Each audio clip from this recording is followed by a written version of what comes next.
This is Daniel, your Game Master and Master of Ceremony. This is Tori, and I play Dooley. This is Sorcerer, and I play Ty. This is Becca, and I play mrrr'grr'rat. And this is Odyssey, a Babylon 5 story. Welcome aboard.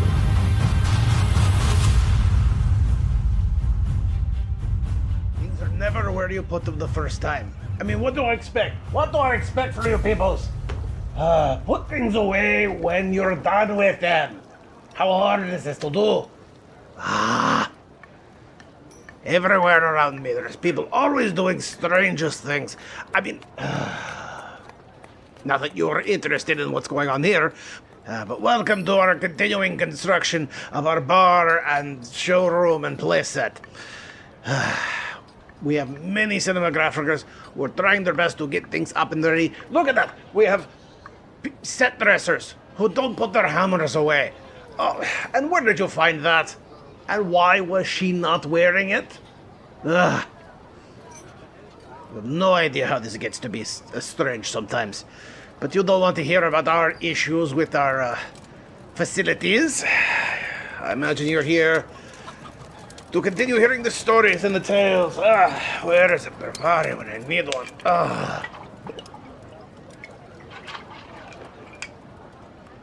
In about 2 minutes, they're gonna get me down to my first layer of shirts to start doing work around here. And then who's gonna be disgusted?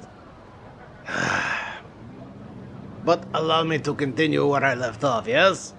Well, last time, where was how best to put it? A review, a time skip.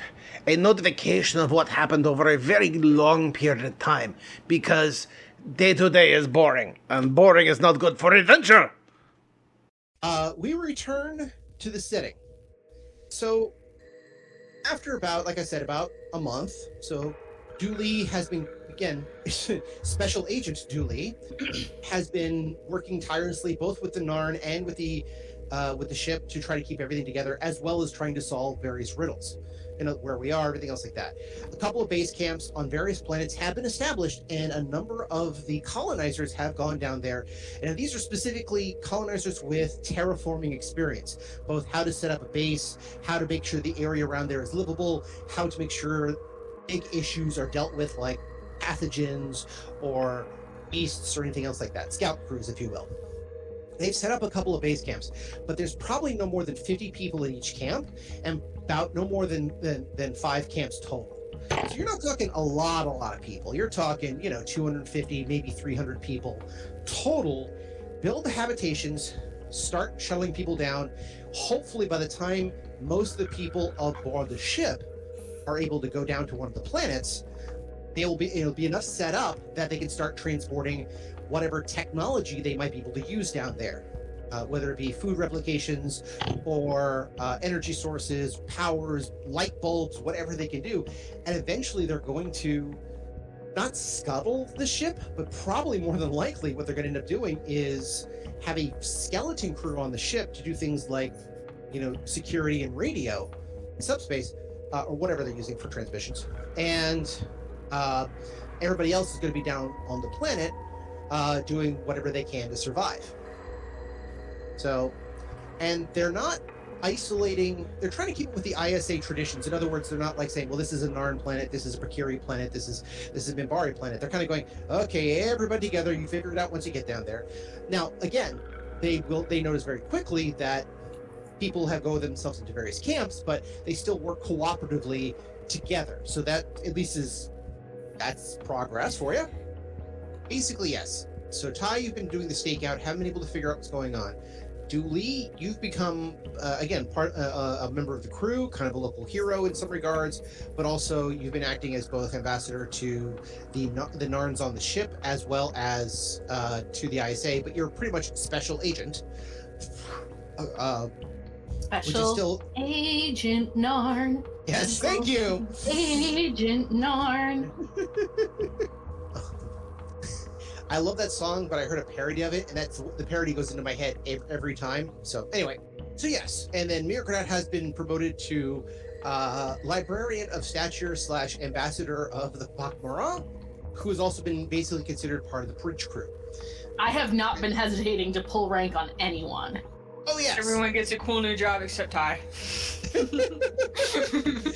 Technically, Ty does have a cool new job, but Yeah, but not what she's that's in any way qualified to do. exactly. But that's why I asked what Ty wanted to do with everything else, because again, probably requests for pilots to do shuttling back and forth probably came up, and your name probably was suggested as well. Simply Yeah, because but I'm not me at the moment, so I'm busy somehow pretending to be a doctor, I guess, by lying and hoping nobody dies. that's Just your give choice. everybody ibuprofen. In my experience, lying and hoping nobody dies is a time-honored medical practice. Just give everybody ibuprofen and send them on their way. It's amazing what happens if they have a bad case of herpes or a broken arm. Ibuprofen. Will that help? No, don't care. Just take ibuprofen and get out of my office. But yeah, so you have everyone's been doing their own research and everything else. So, so where do we start for today? Madame Vidrosini has gone down to the planets, but every time she keeps coming back up, and she uses the phrase, "Not the one." And nobody knows exactly why. No, I'm sorry. Say it in the Zathras voice. Oh, you want the full Zathras voice? You brought this on yourself. Not There the we go. one. Zathras no, Zathras do, so Zathras go. By the way, I had the phrase Zathras no, but nobody listened to Zathras on a notebook that I had when I was working as a computer salesman for a Office Depot. And I had that specifically because literally I knew what was going on. Nobody listened to a damn thing I had to say. So I just used that as a Zathras no, but no one listened to poor Zathras. So things have been going on for the month, and things have been progressing. But yes, Madame Vidrosini has come back, and she keeps insisting that she wants to go on the next scout run. She keeps insisting that she be part of the scout run for each and every planet, which people actually have been giving her. Of course she does. Fucking civilians. Always. Exactly. But for whatever reason, as far as anyone can tell, one, they think she's a prophetess of some variety because she has used her abilities to predict a bit of the future, and she's kept a few people alive, so like, all right, fine. But the other part of it is like, if you shut up, we'll send you. That is a really... It's an extremely effective tactic. Particularly because these are all scout runs. Nobody knows what it's like on these planets until you get down there. So there is a percentile chance that she may not come back. And there's kind of It's a vetting worth sending process. her just for that, then. Yeah, there you go. You just never know. Exactly. Let's just say many a cred has been lost as to whether or not she won't return. Yeah, she's a fucking survivor, apparently. In the dress, in the freaking ball gown dress that she wears on essentially a wilderness planet, and still she manages to come back every time. Hey, some people are good like that. Yeah. So, but she's been going on the various scout runs to try to figure things out. And again, scout runs have taken a while. Do some scans, map the moons, figure out a good place to make base camp, set up base camp. Again, work on the next moon, or otherwise do shipments back and forth. So, while this time, you know, everyone's been doing their own investigations and own workings, and so now that everyone's had their month, what is the highest priority besides getting everybody off the ship that everyone has? I know that for Ty, it's the where's my body? I want my body. Why am I not getting the body? Why am I not getting the body now? Yeah, What she's about for really Lena? busy with this cult thing. Which somehow or another you haven't managed to infiltrate yet, but you're doing as much stakeout research as possible. I mean, really, you are. So, what about everybody else? I think, like, the honest answer for mrr'r'grr'rat is they, like, aside from keeping everyone together and, like, that sort of thing, and I think mrr'grr'rat's two biggest priorities have been winning over the luchador Drazi, and then also, like, they've been thrust into the position of pak'ma'ra ambassador. They're fielding a lot of things having to do with that. Okay. So the Luchador Drazi has been, let's just call it a side project. He's been not exactly available. He's been putting his muscle to whatever he can, whether that be processing stuff to go to the shuttles, loading stuff into shuttles when bots break down, doing heavy lifting in engineering. So he's been keeping himself busy. And mrr'grr'rat appreciates a team player. He kept his mask on the entire time. Not his shirt, but his mask. That is in keeping with the Luchador code. Exactly. I have this beautiful idea that he's kind of like the Drazi version of El Santo. If you don't know who that is, look him up. During that time, you'll be keeping everyone together, and the ambassador stuff keeps going. Dooley, I know you're trying to work with, again, trying to figure your things out. What do you have on your priority list right now? Well, I'm chasing down things that maybe other people aren't, because I'm still not convinced we're stuck here, if that makes sense. So I do want to go talk to pilots. I'll probably drag Ty along, even though she doesn't want to go and she thinks I'm nuts. That maybe there are some jump gates we don't know about. Okay. So... I also want to... refresh my memory. Go for it. You said someone had a little bit of Vorlin in them. Yep. Has Milgram. any... What was that? His name is Milgram. Milgram. And he's still alive. And not missing. Correct. Actually, he spends most of his time in a cell. So, has anybody questioned him as to how he got a little bit of... Oddly enough, it hasn't come up much. Well, someone came up to him in a bar on St. Patrick's Day. Thank you for telling more pickup lines that I should really work on. I would like to have mrr'grr'rat and I go question him. And I want to bring mrr'grr'rat because of the fact that she can kind of get surface thoughts. Okay. Yeah.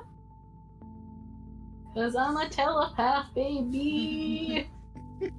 So it may be Ty, because Ty might be able to tell when he's lying when mrr'grr'rat can't. Oh, he is a Minbari. Minbari are not known to lie. Yeah, but Vorlons are fucking liars. Okay, but there are ways of lying without lying. There are ways of withholding the truth that's technically not lying. Minbari cut a very fine line with that we don't lie. That's true. Minbari are rather- very good at communicating in bad faith without actually lying. It's very Vulcan of them, so, Sort of not lying is Ty's specialty, as well as actually, straight up lying. Yeah, So... Ty is well versed in all manner of deception. Okay. So the three of you take some time after amongst your other duties to head down to the cells where Milgram is. Now he takes his food, he's very polite, he's very quiet. As far as you can tell, he spent most of his time just meditating or otherwise just staring off in the distance. Not in the I am brain dead staring off, but more of the I have nothing else to do but to contemplate my navel. He sort of looks like, if anyone has seen the video of Existential Crisis Cat, he kind of looks a little bit like that. I haven't, but that title is very evocative. I'll send you a link a little later on. When you come up, his first words are, "Oh, is it feeding time?" Maybe. Oh, no, not at this moment.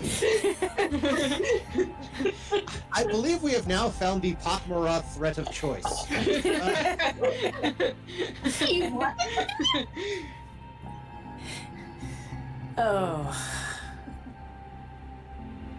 Just looks over and says, I suspect you have questions. Very well. He kind of stands up, dusts off his robes a little bit. He bows in the traditional religious manner. He says, I imagine you have a number of questions. She actually then kind of blinks around. I'm actually rather surprised you are the first to come questioning me. I'm assuming everyone has been busy. So I'll give him a little bow back and I'll say, it's, there's a lot happening on the ship that you may or may not be aware of. he kind of nods and says, I suspected as much. I'm rather confused as to how I am still alive. Ain't we all? There were more important things to attend to. So, just quick to get out of the way, you're getting fed on a regular basis, you have no medical emergencies, you're okay? I'm perfectly well of the body. And your mind? It weeps. It contemplates what is lost. I have a grieving process which I must continue, but I am... He stumbles for the right word. Functional.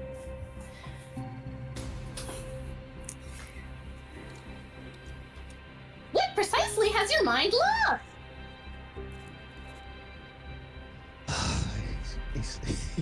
He just kind of breathes in, kind of almost sighs, but just he looks like not about he's about to burst into tears, but like if this were any other drama, the single teardrop that runs down the side of his face might come out. He says, lost a great deal. He looks over at Dooley. You were there when that which I had was lost. How did you come to get it? I was gifted. He literally kind of motions for people to sit, but he realizes he's in a cell, and he just kind of stops and just sits down on the bench. Dooley will sit down on the floor. Yeah, I mean, so will mrr'grr'rat. mrr'grr'rat sits on the floor all the time. Fair enough. Yeah. Ty probably hangs in the back, arms crossed, going, yeah. Yeah, no. Ty can stand. She's, yeah. Yeah, no, the pak'ma'ra don't actually have separate words for floor and chair. Yeah, fair.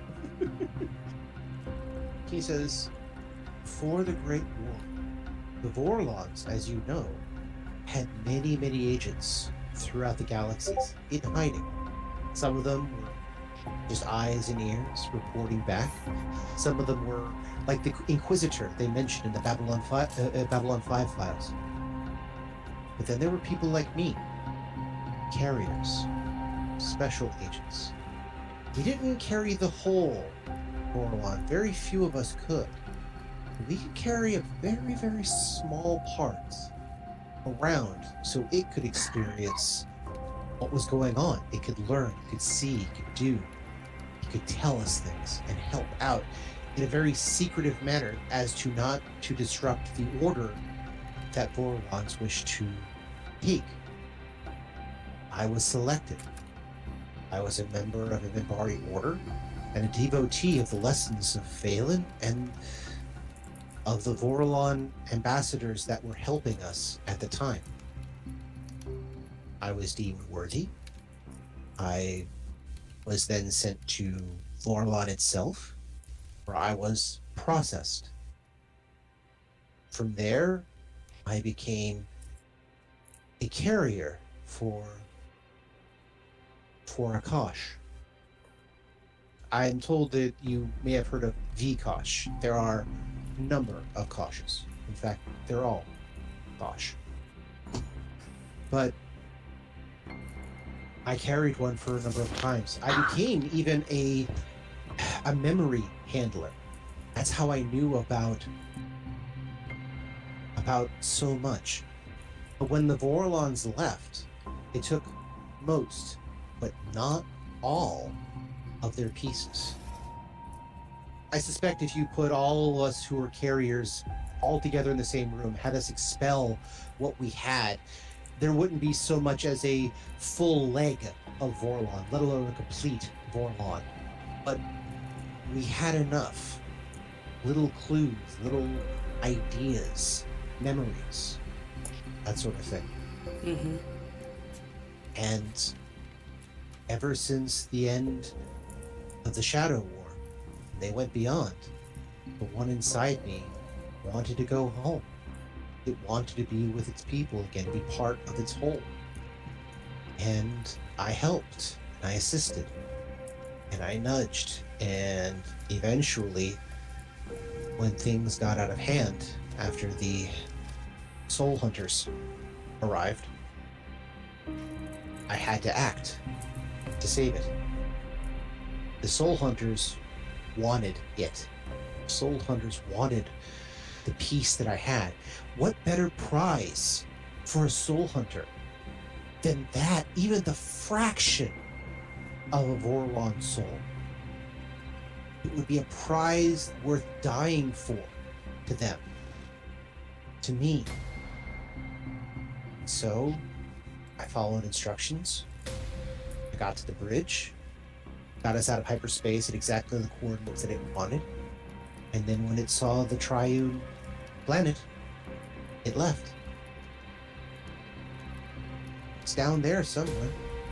I haven't seen it or felt it move since, but it's somewhere down there. And so, some of the memories that it gave me are gone. Some of the knowledge it gave me has drifted into memories like a bad dream or nightmare, just gone, thrown to the wind. And so here I sit, not sure what else to do. You want a magazine or something? He laughs a little bit. I am of an order of the religious caste. We understand solitude. We understand meditation. And we also understand that sometimes the best insight is to go inside. So that's what I do. I come out, I feed, I meditate, I do my exercises, and I go back. Try to hold on to as many memories as possible. I have a question. Well, whatever makes you happy. I love it. I love the trucker talking to the Zen monk going, whatever. Do what you want, I guess. That's your idea of a good time. Whatever floats your boat, Your Highness. Magazines are a little out of date in the racks, but we can bring them some. mrr'grr'rat, you had a question? Yes. So my question is this God, I'm blank. Milgram, is he telepathic at all? I actually have his stats somewhere. Gotta pull that up. Because I'm assuming anyone who carried around part of a Vorlon for that long has to have some telepathic ability. I believe he does. Where are my character sheets for this? Alright, I've got everything set up and then I completely... Oh, here we go. Here we go. I actually have a file system. Let's see here. Believe it or not. Let's see.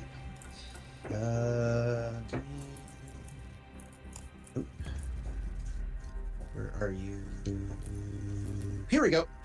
Yes, he is telepath. Excellent. Okay, that is a very loaded excellent there. I suspect you have a plan. You seem to have found extremely productive ways to use your time in confinement, Milgram. I am extremely impressed. He bows again. Thank you. However, I would like to take this opportunity to offer you, well, a job. He kind of blinks for a second. Is this an interview?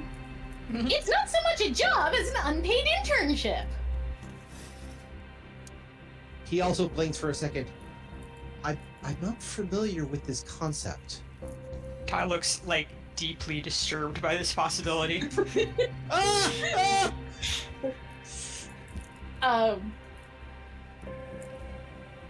would you feel about telepathically connecting with disembodied intelligences that used to have corporeal form?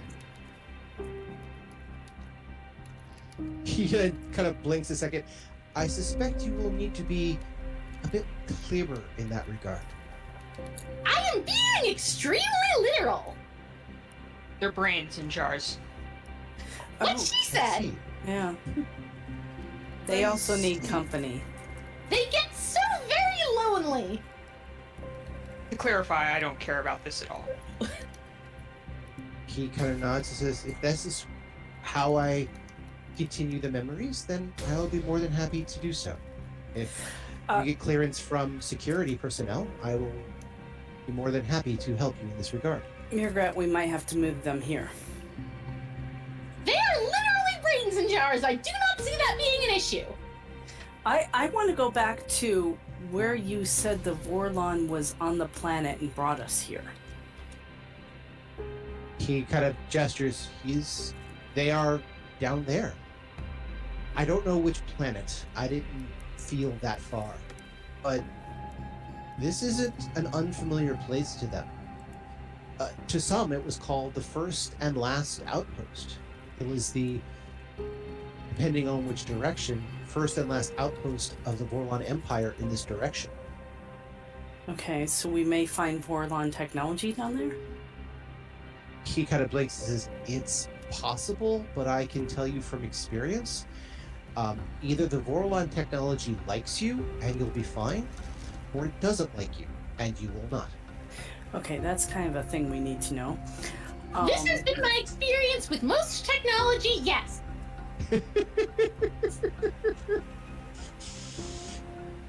He looks over. Yes, but this technology, it relies heavily on both psionics and biomechanical and organic technology. That sounds fascinating. Do Okay, you know well, this is great. But, why you here? said the Vorlons are trying to go home and that they came here. This is apparently not the Vorlon homeworld. No, but it is the first and last outpost, the edge of space. Hopefully, I think it was trying to find some way of getting beyond the rim or to the home world, or hopefully finding somebody here that could help. Sorry, there was Well, another that's question in this too. Yeah, I heard I'm another- asking if he knows why here. Why this space? Why did the Vorlon want to come here? He says, I'm not entirely sure. Just that this was also Vorlon space. It was trying to go home, so I think it tried to go for the closest outpost it could, so that it could try to signal or find a conveyance. Well, normally at an outpost you find, a gas station and, somewhere to buy maps or star charts or find your ways to get places. Or you find a military installation. Radios. But these things aren't mutually exclusive, I suppose. I guess it depends on what kind of outpost this is. Indeed. Knowing the Vorlons, it would be one that's secure, one that's defended, but also one that has wonders, strangeness, terror, and the incomprehensible.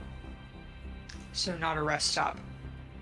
Not for humans, not for the... There is a term for them. We are no longer the lesser races.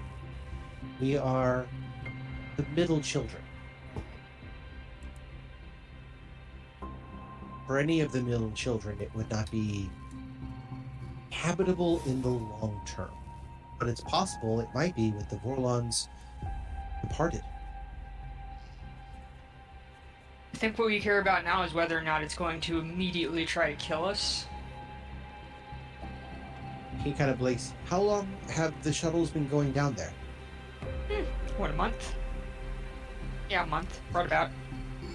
Kind of nods and says, more than likely, if you've been down there a month and there haven't been any issues, I guess either you haven't found the issue in question, or there's no issue to be found. Then that is probably good news. Yeah, I don't believe that. Probably good news. That's a big probably when we're talking about me being dead or not. There is that. He just says,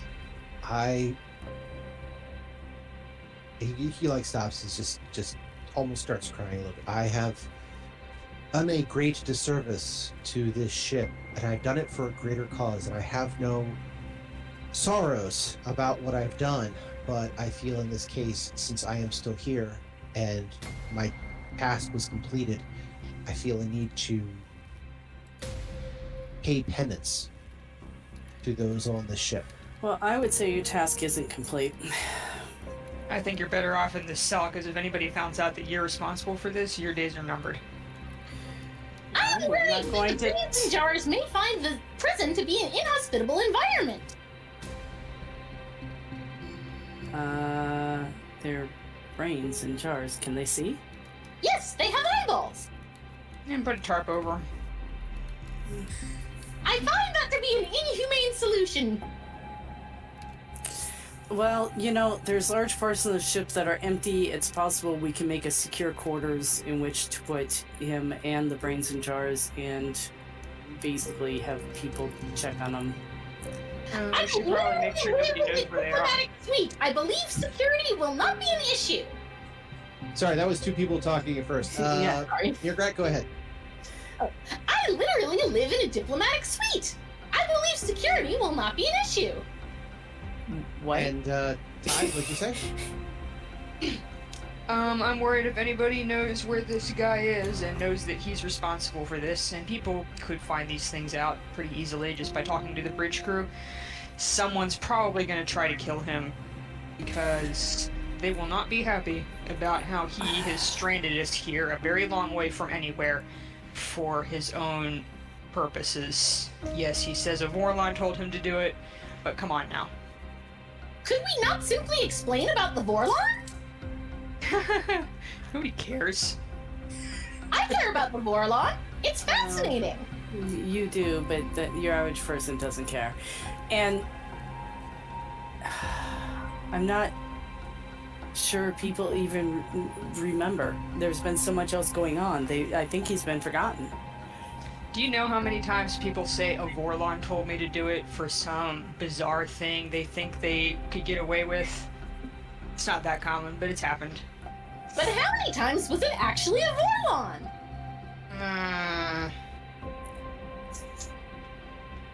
I think this guy's better off here in this cell than wandering the corridors or where other people can easily get to him.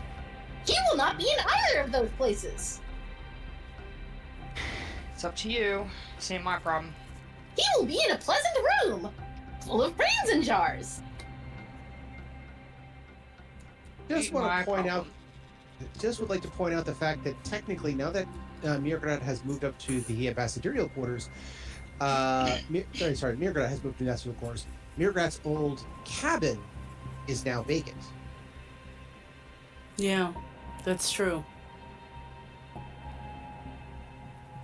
But can it be secured? You tell me, security personnel. Well, I mean, technically all rooms can be secured, but are there two rooms that we could create like a double entrance? I mean, how close are my quarters and your old quarters? I assume you've joined me in the ambassadorial suite. Yeah, my old quarters, we had a suite. Small suite, but a suite, yes. Yeah, there were two rooms and a large closet. Because Yeah, I remember you said you were going to sleep in the large closet.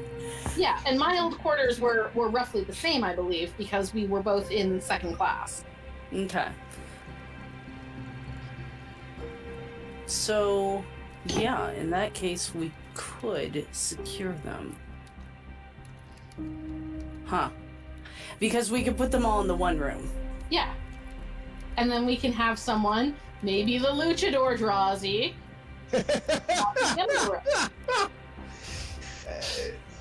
Do I hear the strange pitter patter patter of the heartstrings of mrrr'grr'rat there for this Strassi? No, this is Becca being really loving the idea of a luchador Drazi. 3 seasons he's been there. 3. Okay. Listen, I've had a lot on my plate. We've been a little busy. Fair enough. Fair enough. I'm just happy to pull him out again because, hey, yeah, you could probably get, if nothing else, you could lock the doors so that if he's in there, again, it's still a cell, but it's a much nicer cell, and with the brains, yeah, they still have things like the television, or whatever it is, vid screens, and they have access to other materials. So it's not like a prison. It's actually not unlike what most of us in America have been going through for the last 18 months. Yeah, Milgram's officially my new brain be-sitter. Okay. He takes this. Give me a diplomacy check. This one's a good diplomacy check, I think. If only I could make a good diplomacy check. Punching. Nope. 5. Okay. So, all right, he's willing to be of help and service, but he says just being a brain minder is fine, but he would like some other way to help if possible. Well, he also needs, like, part of being the brain minder is that he has to lead group therapy for the brains. I feel that he's a really good person to be in charge of this because he's already demonstrated that in solitary confinement, he doesn't completely lose his goddamn marbles because he's well versed in meditation techniques. And so I think that having him be in charge of, like, teaching the brain's coping strategies for their new jar-bound existence is actually going to be something that's really helpful to them. He nods and he says, very well. I will continue in that regard. I will teach them what I know. We will see what is required. But otherwise, yes, I'm more than happy to help. Can you read star charts? He looks over. I know a little. I'm not sure if I know a lot. But if you're asking about the local space, I might see if I have a memory or two. How much do you know about Vorlon space in general? Few of the middle children will ever be able to understand it, but Just the general layout.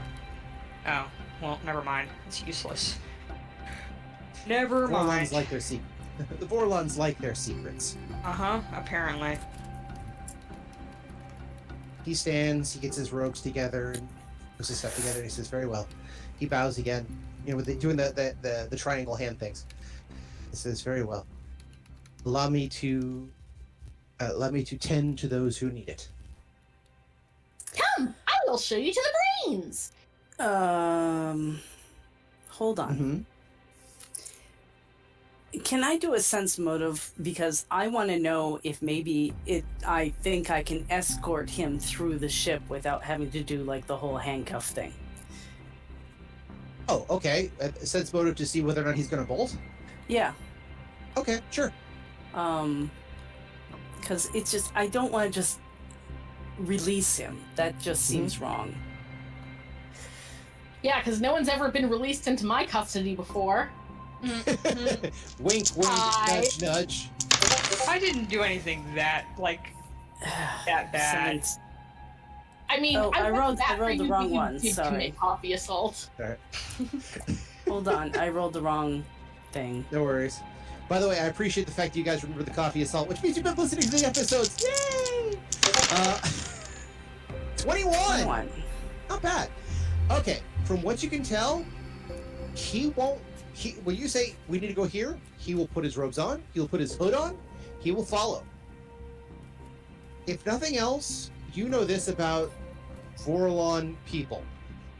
They take orders really, really, really well. Yeah, I mean, they're used to it, I guess. Yep. And since he doesn't have anybody countermanding your orders, because they're all gone now. All right, so here's how we're going to do this. You're going to leave your hood up. You're going to talk to no one until we get to our quarters. He nods and says, understood. Try not to let your face be seen. That is for your own safety. He says, I understand. Puts the hood up, bows his head, puts his hand in the appropriate gesture for essentially doing like the monks walking while chanting bit. Oh, right. No chanting involved. Okay. Then I will use my security key to open the door.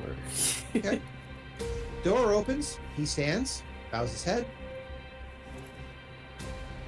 He doesn't say anything because you told him not to say anything. Right. So once his head is bowed, I will go ahead and unlock the door. Okay. Door's open.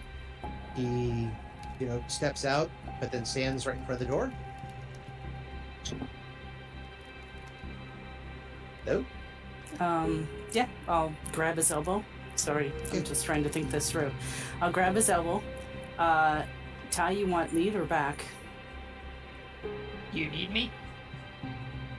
Oh, I think mrr'grr'rat's gonna take the lead on this one. No one clears a hallway with pak'ma'ra. There is that. You're better in a fight than any of us. What?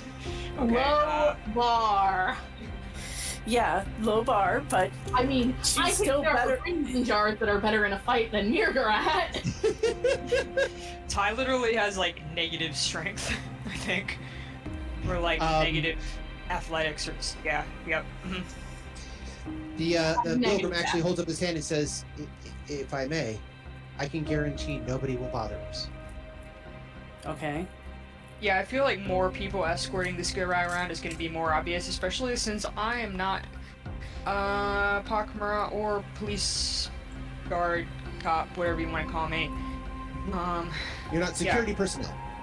Ain't no reason for me to be here. Okay. By the way, I do have a question for Ty. During this month, where has Ty been staying?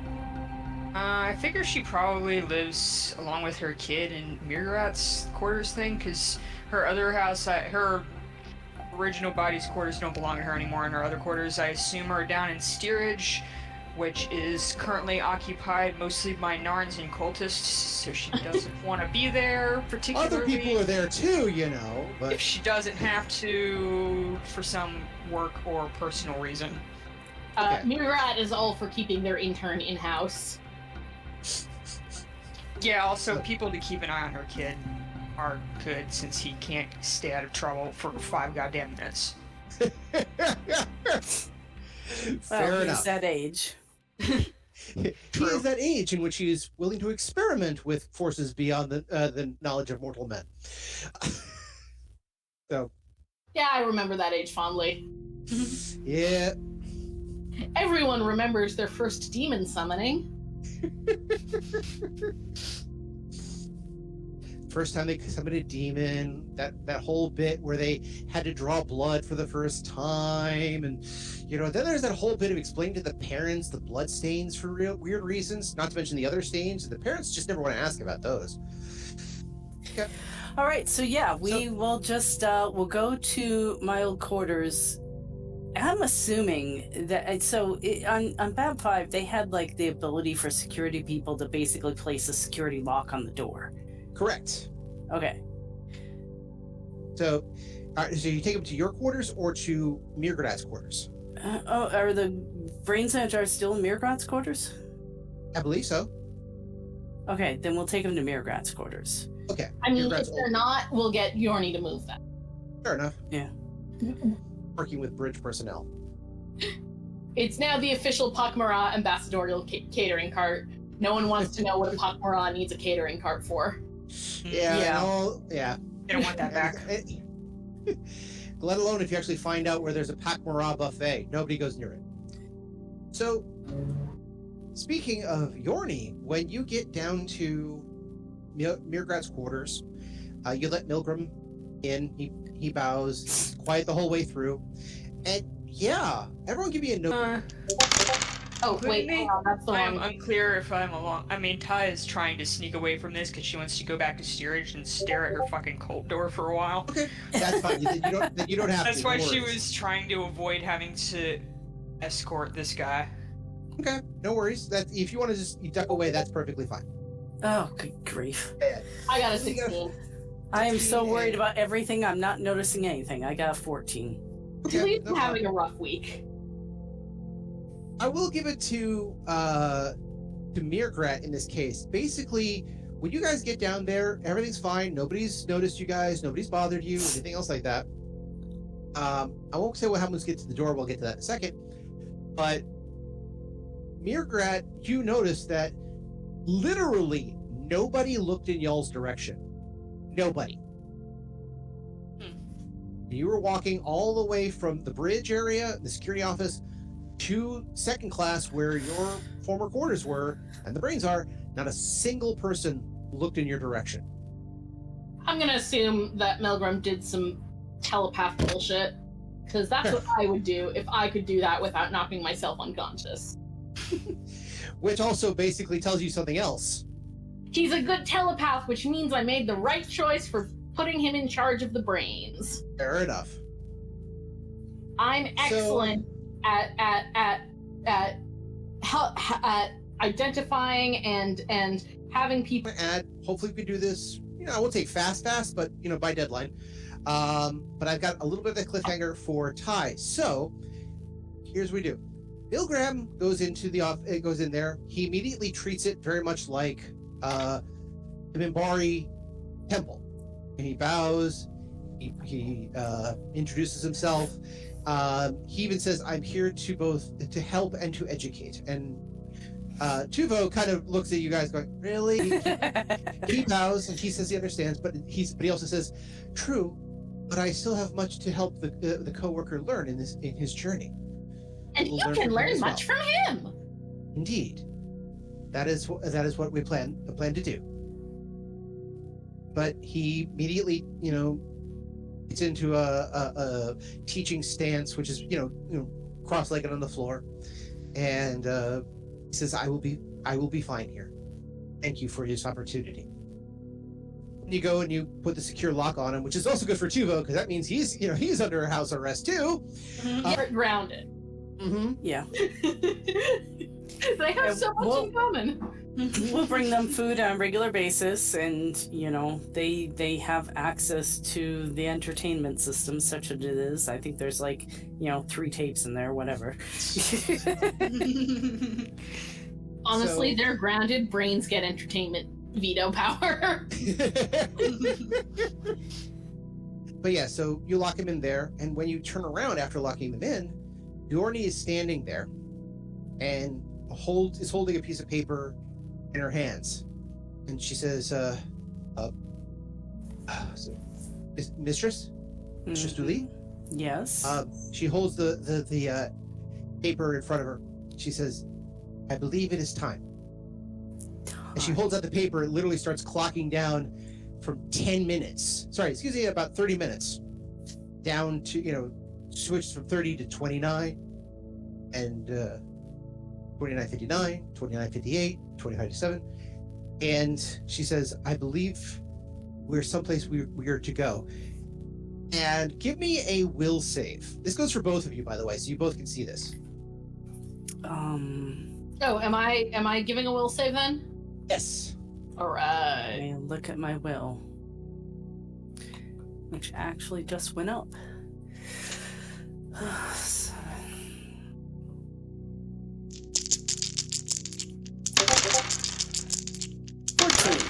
14 23, and baby. 23. So, Dooley, you have a hard time reading this paper. It's just still a lot of gobbledygook, except for the numbers counting down.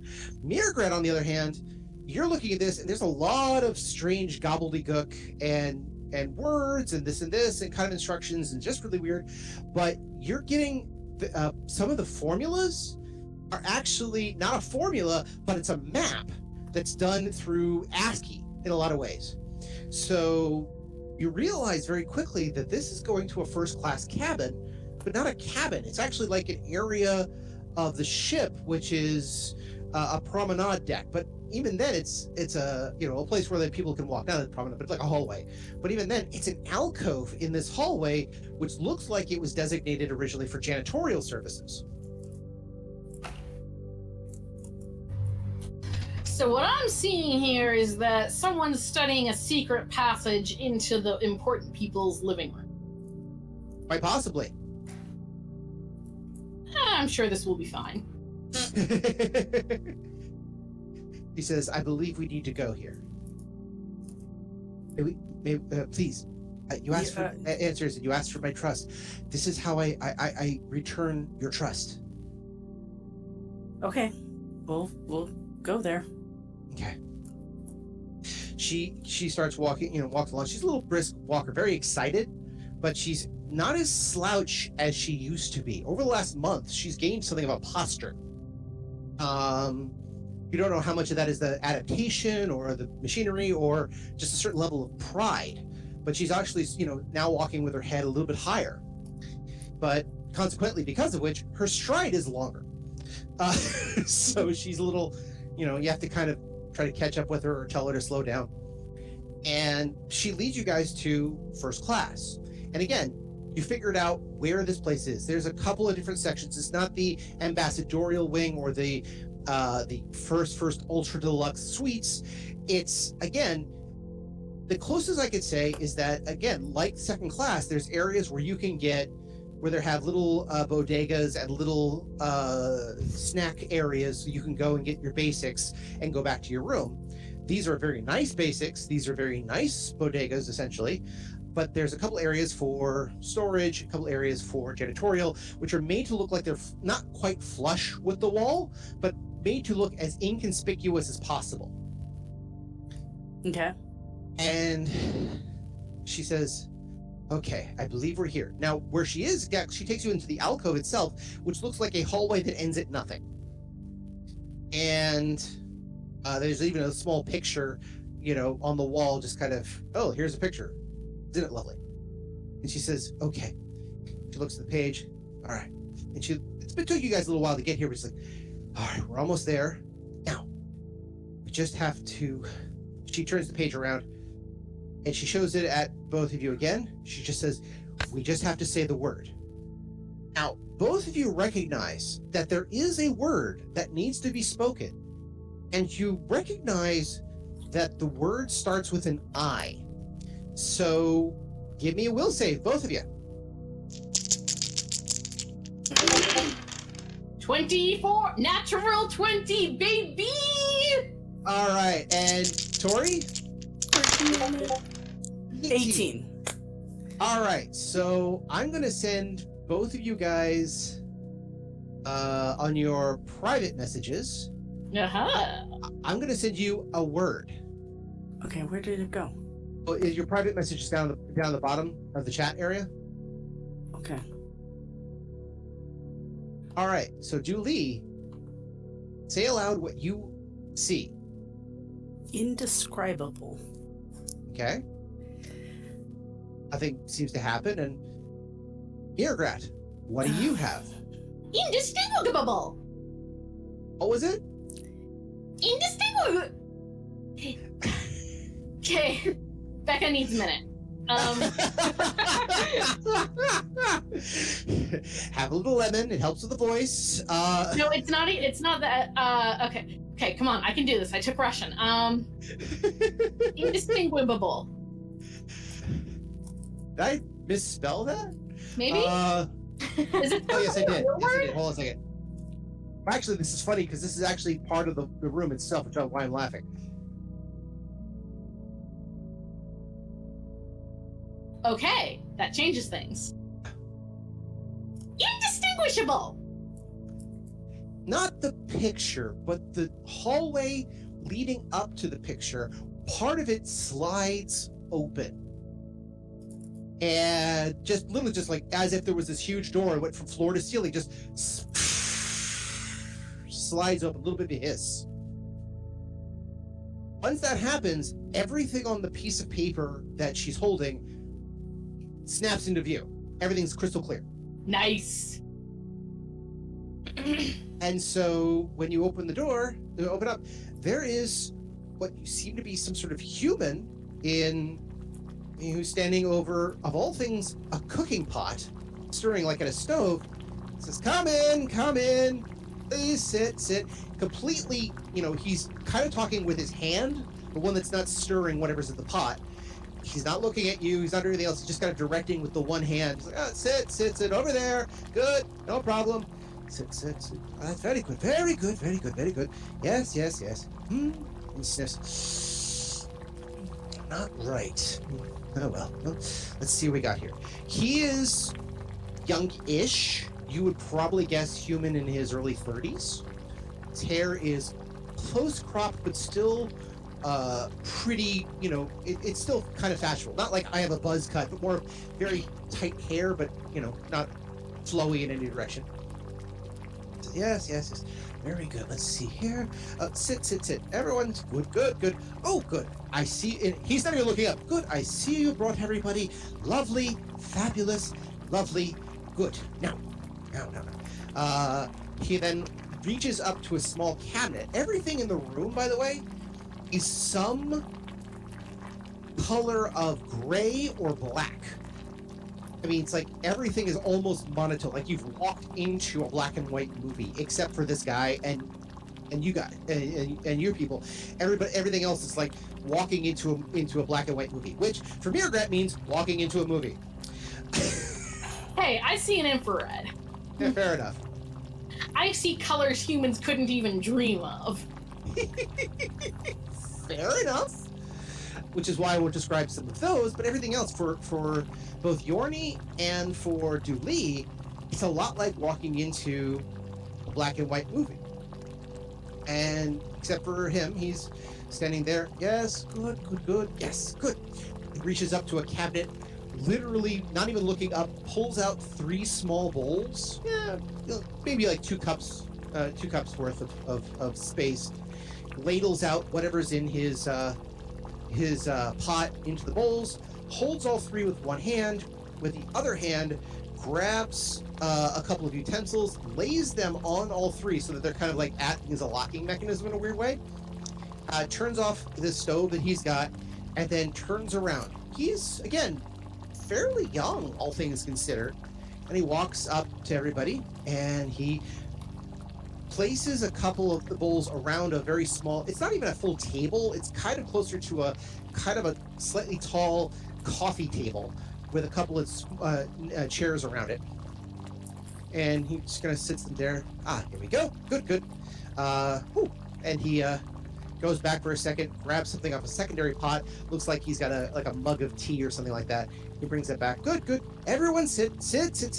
Good. He comes down, he sits. And he sits on something that looks not unlike a couch, but is obviously not a couch. It's kind of that, who made this? It's like kind of a couch, kind of a bench. Who designed this? And he ushers for everybody to have a sit. Please sit. My name is Scrab. I know that's very unusual, but I'm here to help as much as possible. So you said the magic word, door opens, and you get your 3 wishes. So, how can I help you? I look very confused. I'm going to extend a pseudopod to the bowl that I assume each of us have been given a bowl. Yes. Yeah, so I'm going to extend a pseudopod to the bowl, and I'm not going to eat any of it. I'm just going to try and figure out what it is, and I will make an investigate check to that effect if you wish me. Please. All right.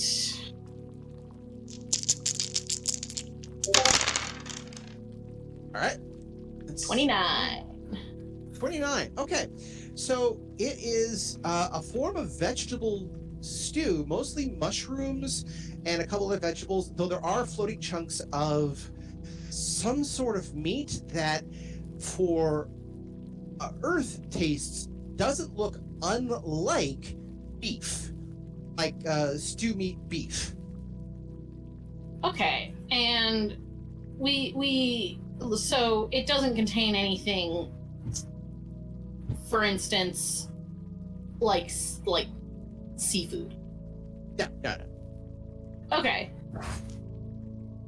I just want to make sure it's not going to cause any issues vis-a-vis pak'ma'ra dietary restrictions, which, shockingly enough, do actually exist.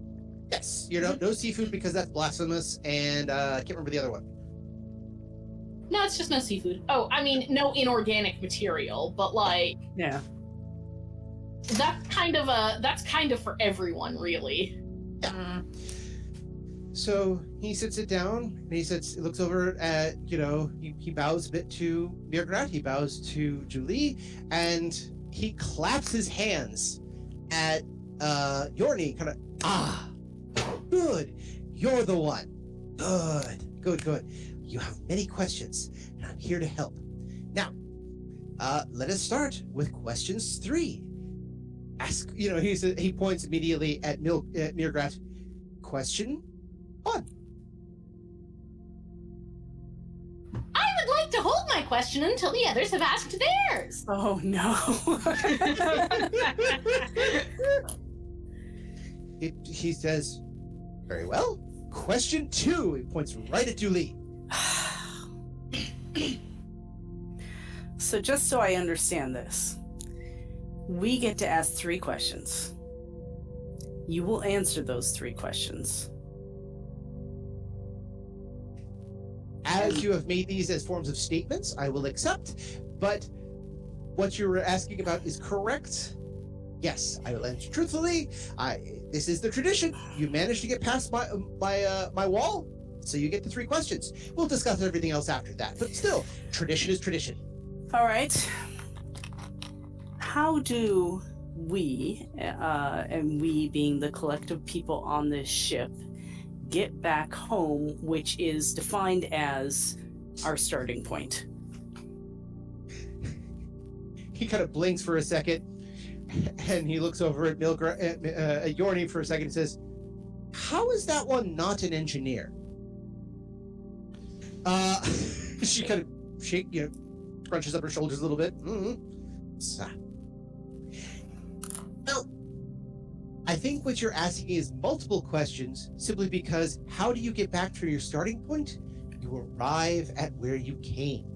And your starting point is different no matter who you are and where you are. So you have to know your destination as well as your starting point in knowing on how to get there.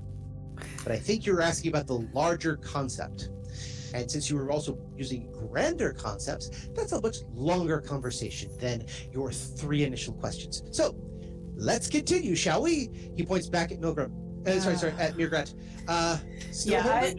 I look annoyed. This is going to be one of those conversations in which you pretend to be helpful and you are not, and we answer questions that you don't answer, or we ask questions that you don't answer. All right. So go ahead. mrr'grat's gonna nod. Yeah. Still holding? Very well. He goes back to Jorni. What can I help you with? She goes, how do I learn best with you in this situation so that I might be able to help my friends to get back to where they need to be, as well as to find the freedom and power within? He goes, that is a good question. I will train you, I will help you, and then you could use your set abilities to help your friends. From there, it is a matter of how you decide to do things, how fate intervenes, and I can tell you, fate is a fickle mistress, but there is unity in the chaos here. But I will help you with that to understand. He then points right back at mrr'grr'rat. 3rd time's the charm. How did you gain the knowledge necessary to be able to answer any 3 questions that are asked of you? Oh, I didn't get answers for any 3 questions. I just knew some of them. And I knew that our friend here, he looks over, what name shall I call you? She says, Jorni? Good. That Jorni here was going to come find me eventually. I sensed a bit of the situation, and I was able to help. Otherwise, as far as I can tell, I've been put here for a purpose. And that purpose, number 1, is to get my ship back. And number 2 is apparently we're in a situation beyond the ken of most people, and I am here to help in this situation simply because I think that's what I'm supposed to be doing. Sorry. I'm not bored, I'm just really tired. Okay, no worries. Don't worry, I got a cliffhanger for you in a few minutes. So, no, I have learned for many years that I have a purpose. Now, to answer a little bit more of your question, he points at Dooley. You did not ask me my name, who I was, where I am, where I come from. Why am I here? You asked a very specific set of questions that had a very specific set of answers. Now, if you had said, how do we get out of Vorlon space and return to, say, Narn-controlled space or ISA-controlled space, that is a different question.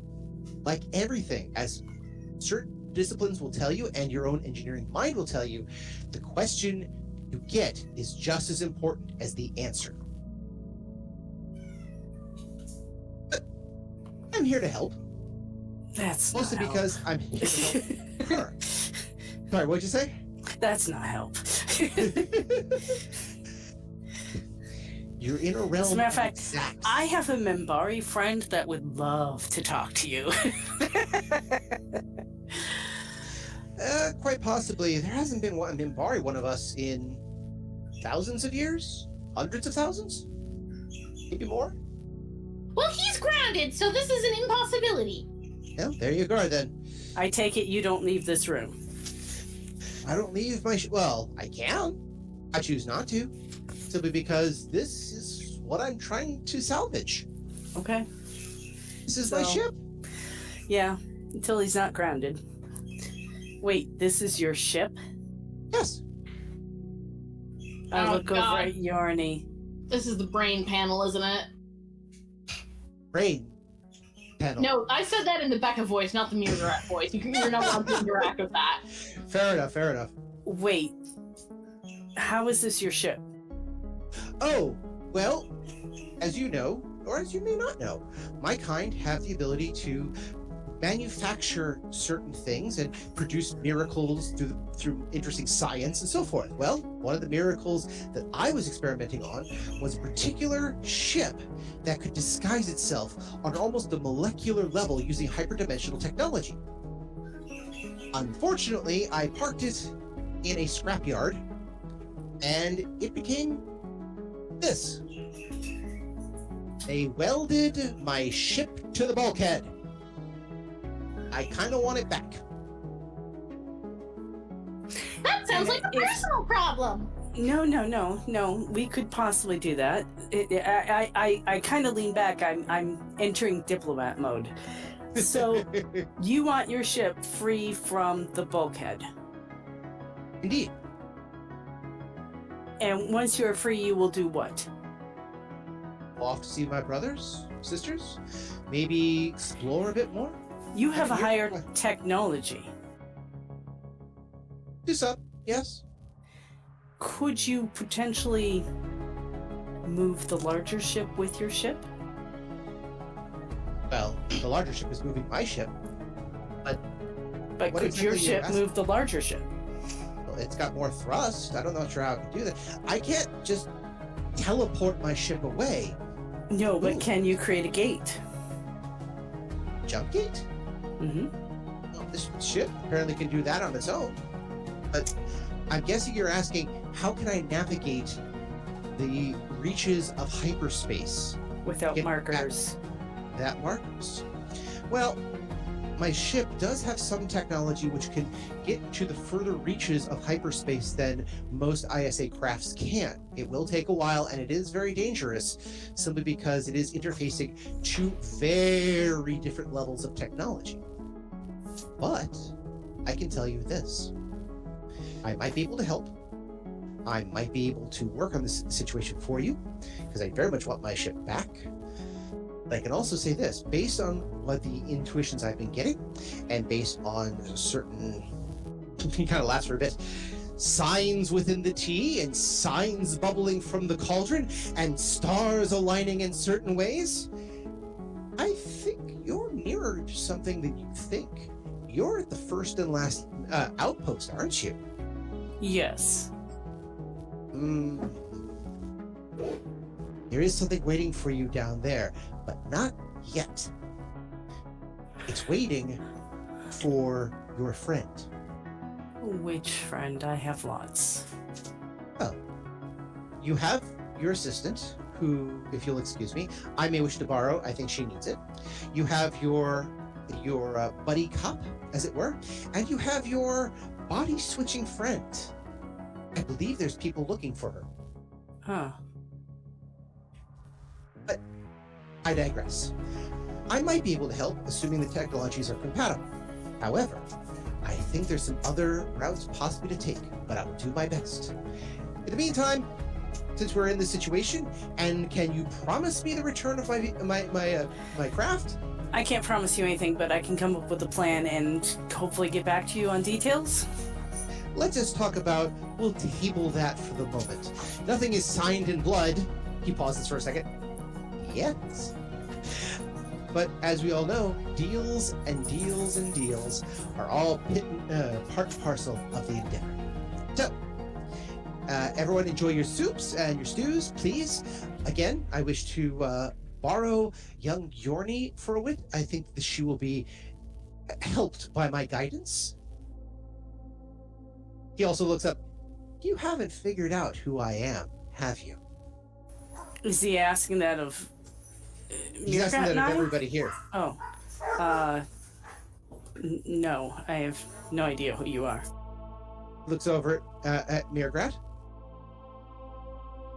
Do you know? I do not know with certainty.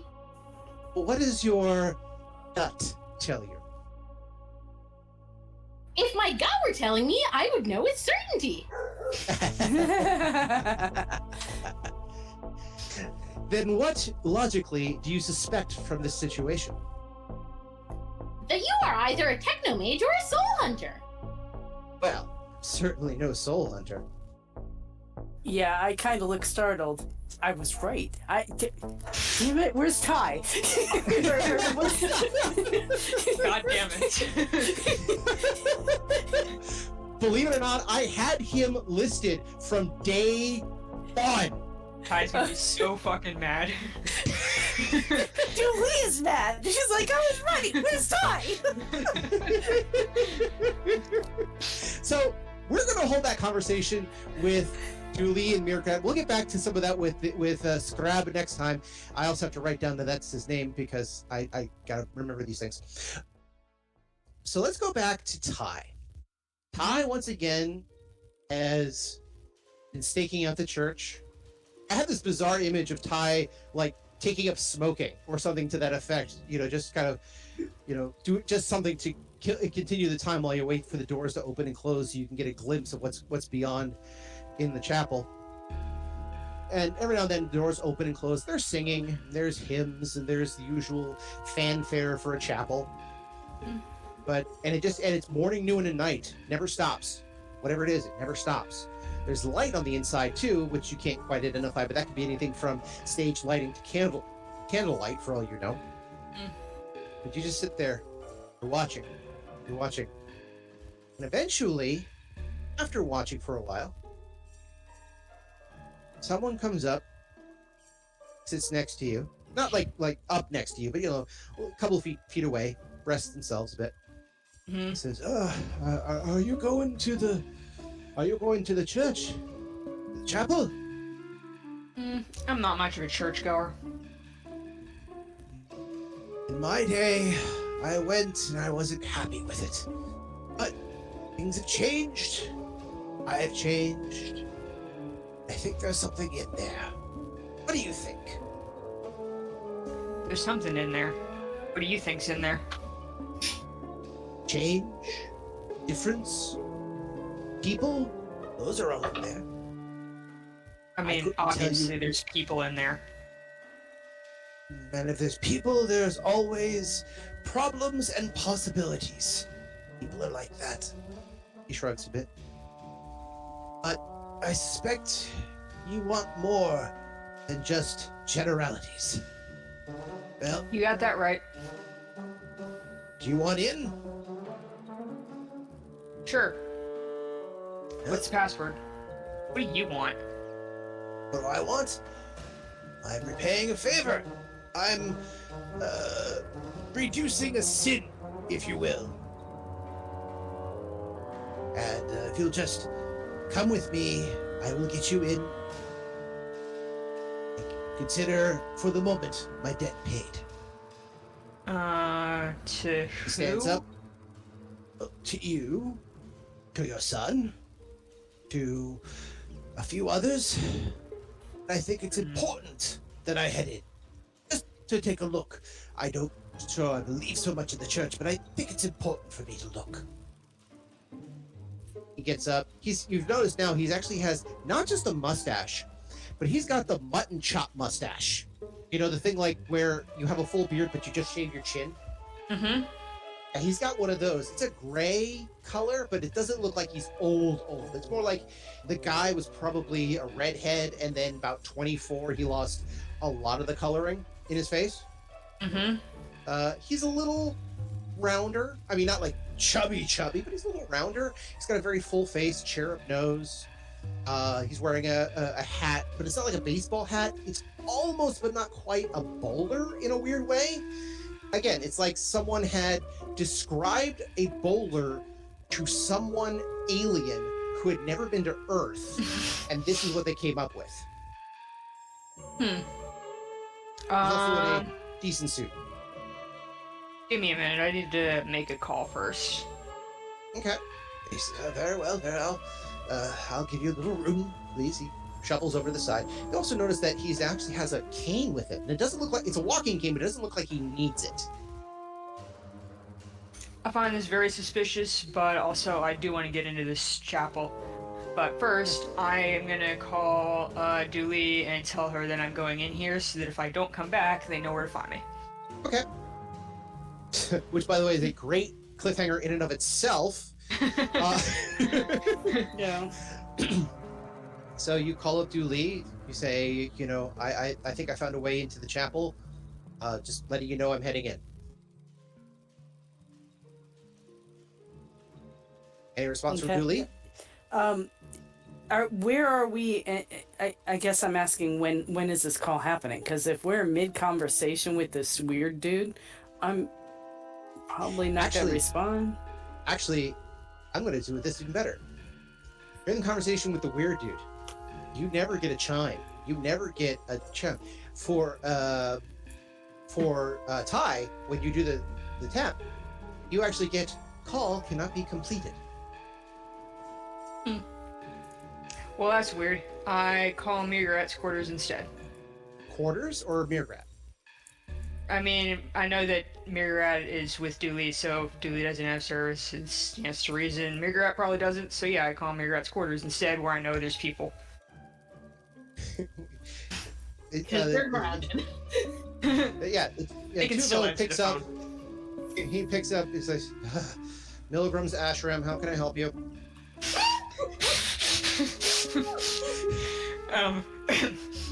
I like stop laughing after a couple seconds.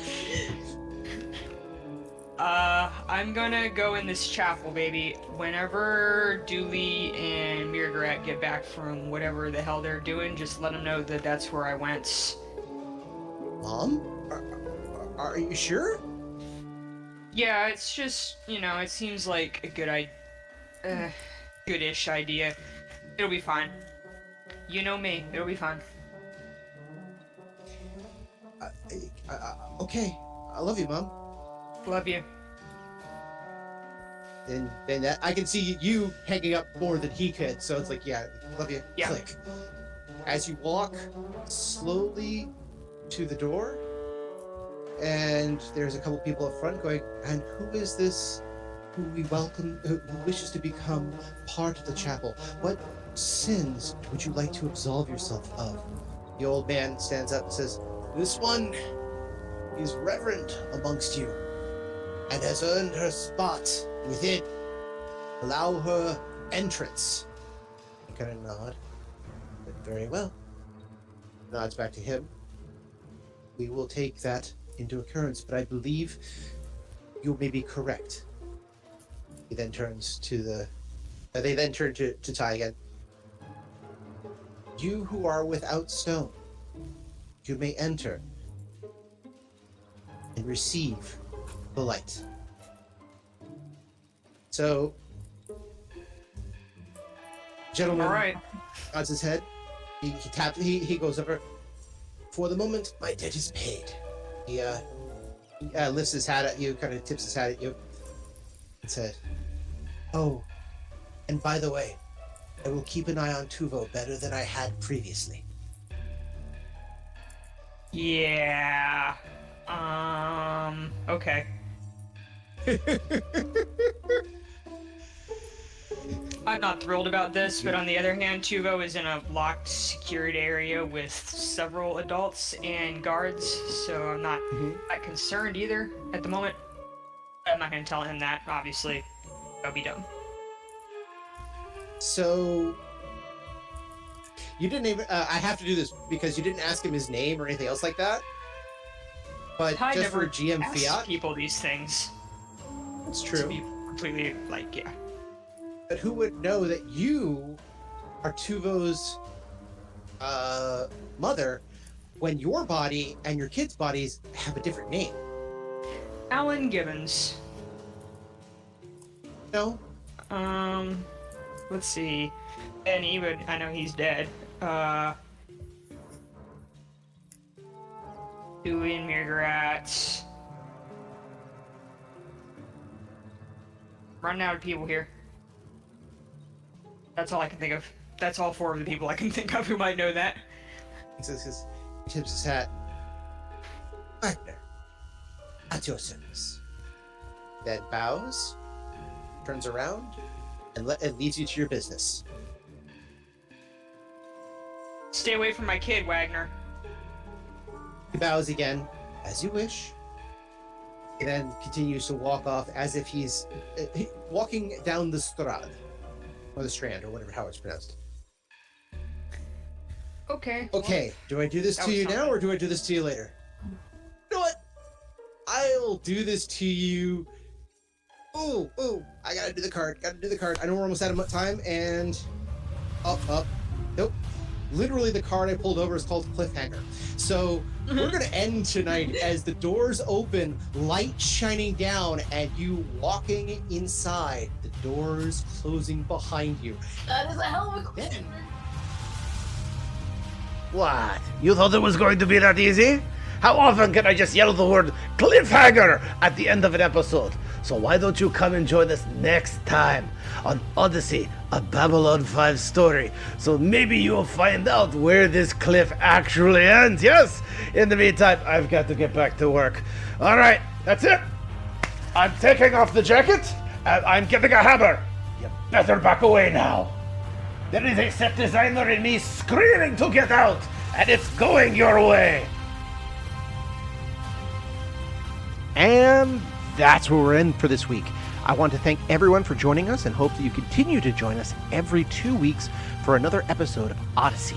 If you have any questions, comments, constructive criticisms, or just want to say hi, then you can find us at temporalplaygrounds.com/odyssey or email us at temporalplaygrounds@gmail.com or find us on Facebook, Odyssey, a Babylon 5 RPG podcast, or Reddit, r/OdysseyB5. Babylon 5 was created by J. Michael Straczynski and is owned by Warner Brothers Domestic Media. The Babylon 5 role-playing game was produced by Mongoose Publishing utilizing the OGL gaming license for D20. Our audio engineer is Gabriel Belden. Our theme music, Titan Striker, was composed by Evan King. Incidental music provided by Tabletop Audio at tabletopaudio.com. All other music provided by Creative Commons license and is available of information on our website. Once again, I am Daniel, and I thank you for joining us on this grand adventure. Good night, and keep dreaming.